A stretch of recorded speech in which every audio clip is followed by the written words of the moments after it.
There will be more expected votes this year than in the U.S. elections for the past 6 years.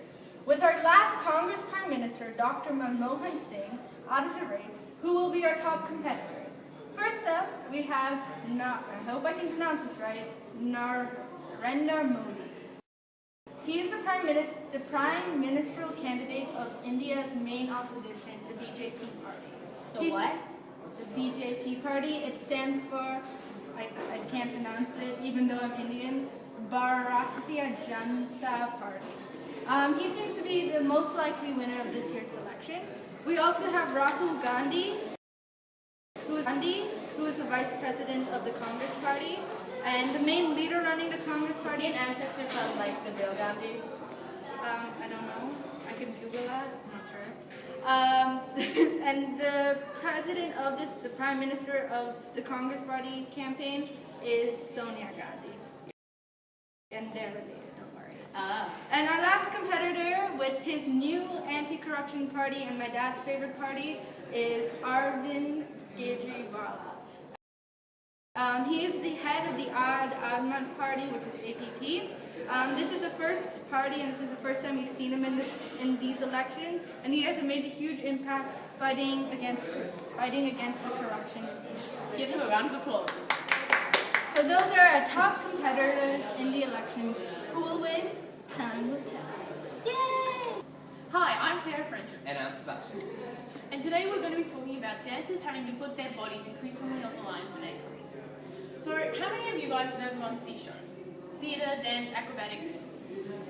Good. Well, if you haven't, you should. You need to go experience your culture.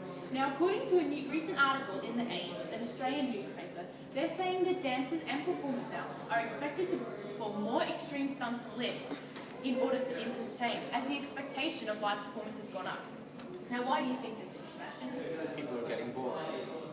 That's one theory. The other theory is the increase of special effects in movies. Now we can go watch movies where mountains will fight each other. Why would you watch people fly with strings if you can watch them do it on a movie? However, these extreme stunts can take a toll on dancers' bodies. Injuries are the career breakers of many dancers. In the Australian Ballet Company, dancers are expected to warm up for at least 40 minutes before a performance. And after a performance, senior dancers will go straight into an ice bath and then compression bandages.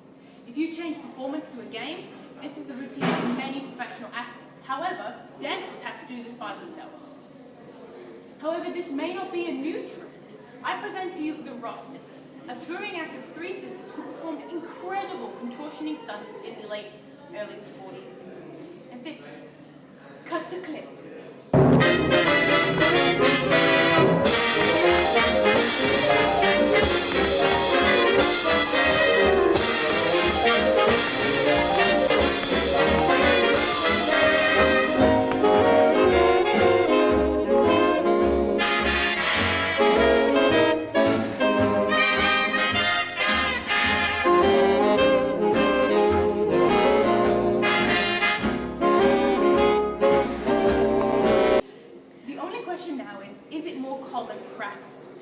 According to the artistic director of Circa, a touring dance cabaret, he said, the skill level definitely rises as a whole. People expect more and performers expect more and more of themselves.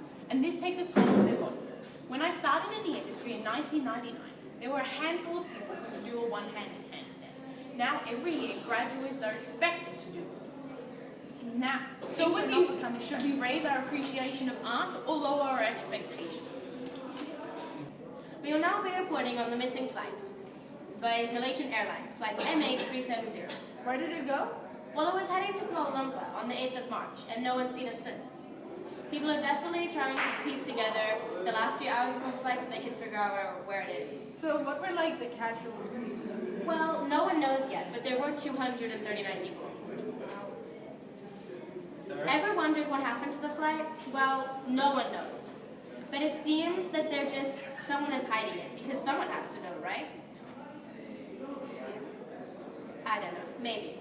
With all of this modern technology, the fact that we can hack into a government satellite from our home computer, you'd think they'd be able to find a plane, right? Apparently not. According to CNN's survey, 9% of Americans think that the plane was abducted by aliens. Extraterrestrial life. You mean like little green Martians? Yep. Well, what do you guys think? Aliens or not? And now, it's time for celebrity news. In other words, not real news. Hugh Jackman has once again been treated for skin cancer on his nose. And he showed his bandaged nose on Instagram, saying, "Please wear sunscreen." He's 45 at the moment. Hugh Jackman has previously had skin cancer removed on his face and contributes to the campaign in Australia of Slip Slap Slop, a campaign urging children to protect themselves from the sun so they could avoid these cancers later in life. Almost 3 million cases are diagnosed in the US each year. This is sponsored by the Brothers Grimm Spectacular-thon. Buy your tickets May 19th and 20th, 7 p.m. in the primary school gym.